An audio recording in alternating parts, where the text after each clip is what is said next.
Good afternoon and welcome to Dr. G's ADHD Chat. We're the show that tries to make the world safe for ADHD and ADHDers. I am Dr. Terry James Gingras. I am a clinical neuropsychologist and the father of an ADHD child. I have spent most of my career working with ADHD families and kids, and also adults and adult marital relationships. And I also coach ADHD, mostly adults, mostly entrepreneurs, and a little bit of ADHD college students. So, our job, I think, especially since I've been doing this about 40 years, I guess. And the big thing is, I think, I have probably made every mistake you can make with an ADHD child. I have been too strict, I've been too angry, I've been too, well, you name it.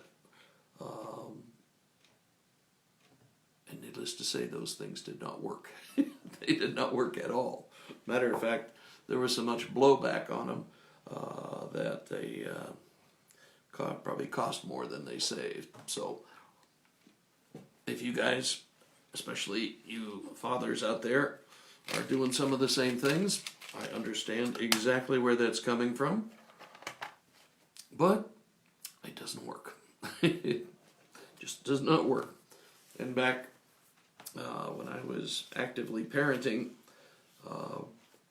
we didn't know very much about ADHD. We just didn't know a lot about it. Matter of fact, there was a lot of question about whether or not ADHD actually existed. This is in spite of the fact that it was first described in medical literature in 1790 something, and that the first use of stimulant medication to treat ADHD was in 1937. So while it has a very long, some would say rich history, there's still a lot of doubt about it. And to this day, good Lord, if you go on the internet, you will find all sorts of things from, it's just bad parenting, or it's just too much sugar, or too much red or green dye, or some other kind of perhaps not valid sort of statements about ADHD. But now we know a lot more about it. We know a lot more about the physiological causes.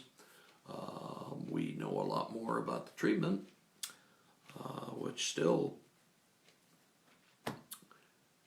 for most ADHDers, involves medication. Stimulant medication is the quickest, most efficient, and the easiest one for everybody, just because you don't have to take it all the time. You don't have to take it every day. You can forget once in a while, and it's not a big deal. But that's not what we're here to talk about. I want to talk about it's when you have some time off, like I've had the last week or so, you start thinking about a few things, and I'm kind of known for what's called strategic parenting. That's the title of my book, and it's what I do when I'm working with a family. Sorry, it's in reverse, but that's the book. And we talk about strategic parenting. That is, instead of most interventions with ADHD kids are what I would call tactical. They're aimed at winning the immediate battle, the struggle to get the homework done, or the struggle to get the bed made, or that sort of thing. The problem with most of the interventions is that they have no strategic goal. They have no long-term goal. And I firmly believe, given my own experiences as a parent and the experiences I've had through my patients, is that you have to have an idea of what you want your child to be when he or she reaches maturity, and that you have to be working like crazy to get them to that point.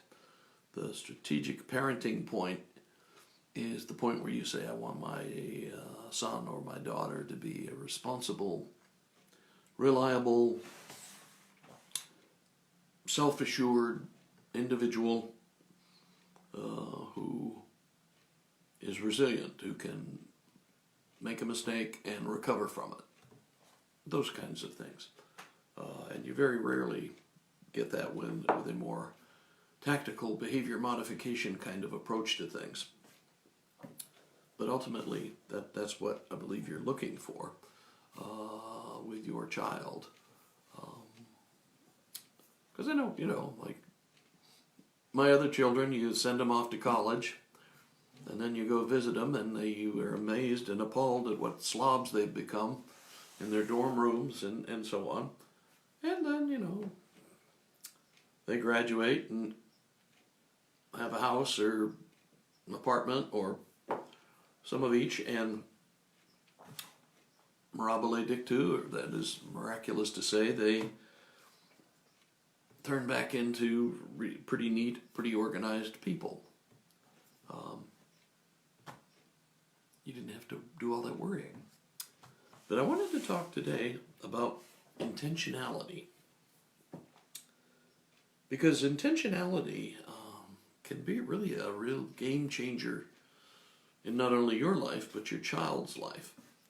And intentionality is sort of a buzzword in a lot of the personal development writings. I know Brendan Burchard of the High Performance Academy, and I know Tony Robbins and other writers in the whole field of human performance and human improvement, if you will, talk about intentionality. Now, intentionality is when you live your life deliberately with a purpose, and you are focusing your attention on some goal for the day, say, and the goal for the day leads to a goal for the year or the goal for the week or something like that. For many of us, and I know for myself, most of the time I just roll with the punches and react to whatever happens. Well, and most of the time that's not such a bad thing, it's not like it means you never accomplish anything, or, you never are able to progress or that sort of thing. But a lot of times it means you waste a lot of time. You waste a lot of your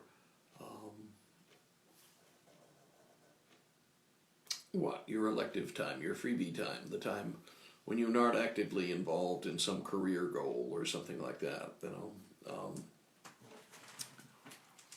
and so that time just sort of goes somewhere. Maybe you spend it watching football games on Sundays, which means you're not watching this right now, probably, but it means that you're not getting the most out of your day. And when I think about it, if I got up every morning with an intention to have a great day, or a productive day, let's put it that way. No, let's say a great day. What are the components of a great day? Well, physically I would have to have some energy, And there are ways that I can control that will increase my energy on the day. You know, I get a little light exercise, I eat right, I don't overdo the simple carbohydrates, well, you know, the cereals that are coated with sugar, the Danish pastries, all that stuff. You know, you can control your energy level. And you can also control your mood. Your mood is a combination of the way you're thinking about your life and what you're approaching, what tasks you're approaching in your day, and the way your body responds to that. You know, if I'm thinking, oh God, this is going to suck, it's going to be terrible, it's going to be awful, there's not a thing I can do about it, I just got to grit my teeth and get through it. Well, your body's going to go, oh no, here we go. And you're either going to do one or two things. You're going to Eeyore it, you know, like Christopher Robin's buddy there, and be bummed out all the time. Or you're going to get highly anxious and shaky about it. Either way, you had a chance to control your emotions, and you just let your worst fears come through, and your worst fears or your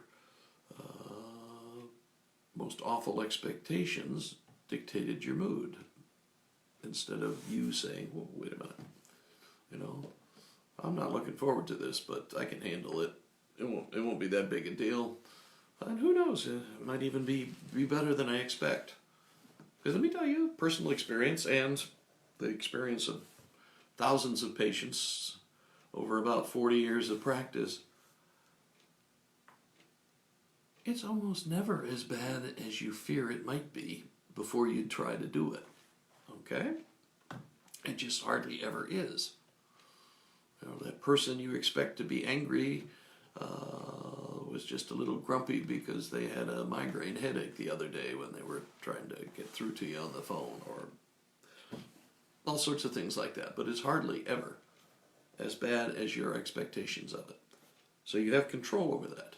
If you have the intention of having a good day emotionally, you can control that and control your energy, control your thoughts, and have a reasonably good day in terms of emotions. You also can have a really a lot of energy on the day. You know, your energy is a combination of diet, exercise, and some physical processes. When you have eaten reasonably well, when you have gotten a reasonable amount of exercise, you've done some things that you can use to get energy.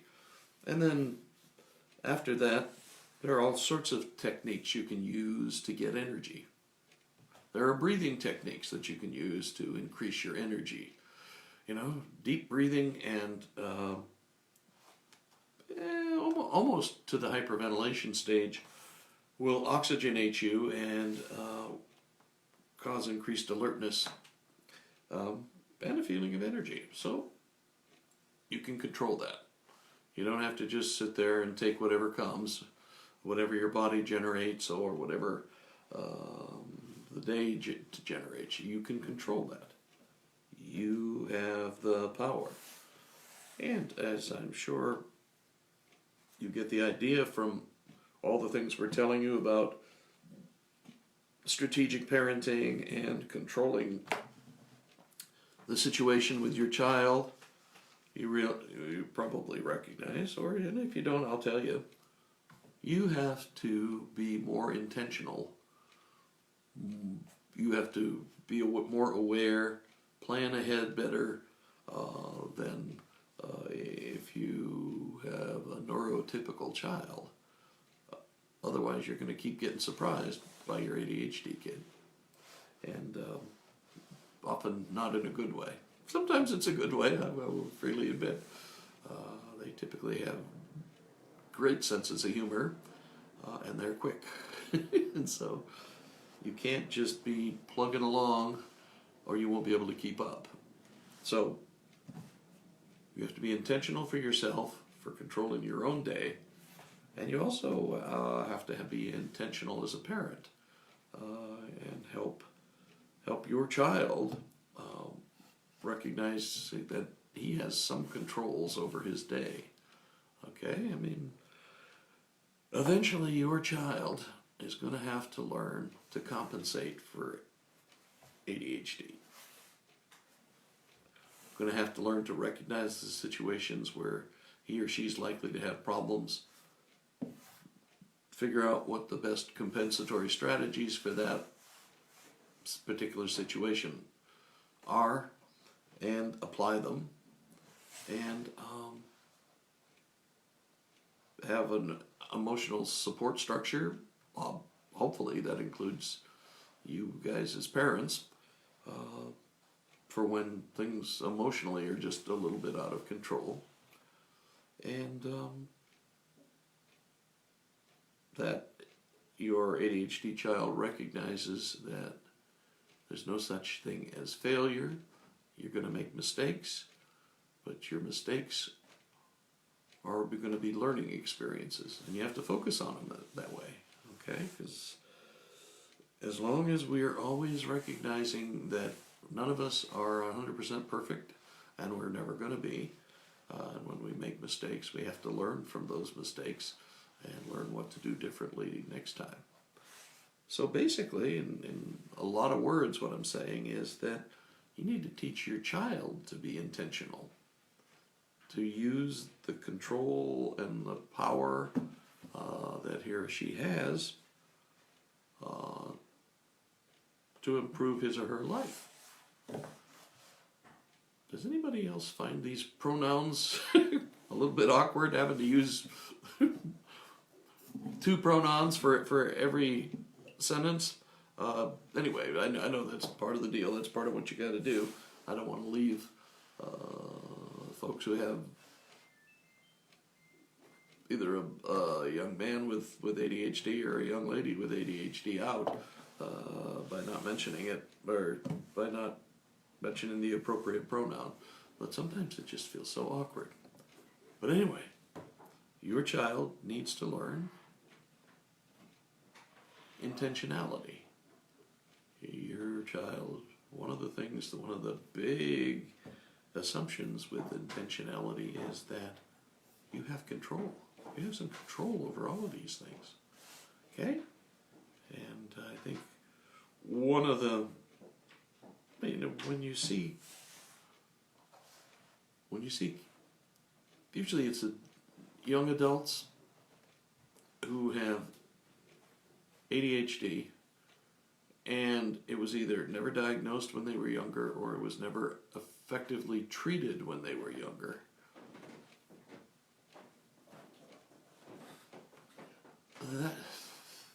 That will mess you up. Let's just put it that way. I mean, I see folks like this all the time, and they're actually hoping they have ADHD because life has just not been fair, not been fun, and not been a good experience. They see themselves as failures. They can't keep jobs. They can't keep relationships. Their parents are down on them. Da da da da da. It's so unnecessary, and it's such a waste.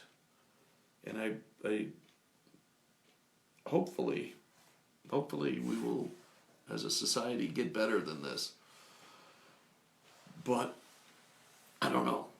Sometimes we don't seem to do the logical, smart thing. We do stuff that's based on our traditions, prejudices, beliefs that we have that aren't really accurate. I don't know why. Why are we still wanting high school students to get to school early? Because they used to have to do that when they had to help out in the barn milking the cows before they got to school. I don't know, why do we do that? Because all the research shows us that ADHD not even ADHD, teenagers in general do not do well early in the morning. You know, they 9:30, 10 o'clock, they're on board again. The brain's working full time. But my God, some of these schools are starting at ungodly hours early in the morning, or they're making them get on the bus at 6:30 in the morning or something.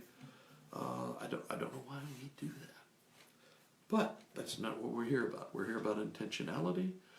We're here about teaching your child intentionality and learning to use it yourself if you've not had much experience with it.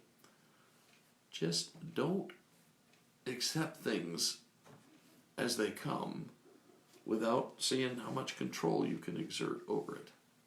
You know, there's no such thing as a bad day. Okay?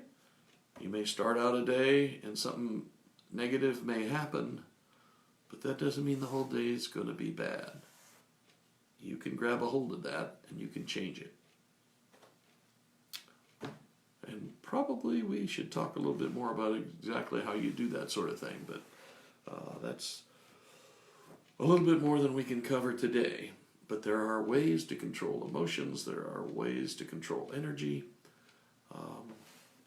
and of course there are ways to set purpose, to decide what you should be doing and what you should be about and that sort of thing. And your ADHD child, one of the many things you need to teach them, you know, I mean, they need to learn more than just the kind of basics that you would teach a neurotypical child. They have a harder time with some things than neurotypical children, like, say, time management, organization, awareness of passage of time. Those are not necessarily things that you have to train neurotypicals on, but with an ADHD child, you really should be doing some of that, okay?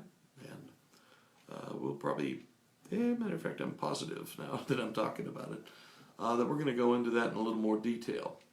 That's part of what I call the mentoring that's so important in being a strategic parent of an ADHD child. So we'll be talking about mentoring in a little more detail in the future. But remember intentionality. Remember, life doesn't just happen to you. You interact with it. You control some things you don't control. But if you make the best use of the things that you can control, life goes a lot smoother. Okay? So, this is Dr. Terry James Gingras, and this has been Dr. G's ADHD Chat, a program designed to make the world safe for ADHDers. And because remember, normal people don't change the world. And your child may be the one that does change the world. He or she may be the maverick that comes up with a radical new idea that solves a critical problem for all of us, for the whole world even, okay? Yes. You look at the people now who are doing great things in the world, and you would not call them neurotypicals, okay? They're rebels, they're outside-the-box thinkers, and congratulations, so is your child. So teach them how to use that, okay? And I am available. I'm at terrygingrassphd.com. And if you need to make a comment or anything, or somewhere around here, you can do that. Okay? If there's a topic you'd like me to cover, that's the kind of thing, let me know, okay? Well, alrighty then. We'll catch you next week. Oh, one other thing. Last week I did my show on Saturday instead of Sunday, and I'm not sure, you know, it may have been just an artifact, but it seemed like there were a lot more people who were watching, and we'll be monitoring that. So if Saturday turns out to be a better day for most people, we may just start doing the show on Saturday. Okay, thank you. See ya.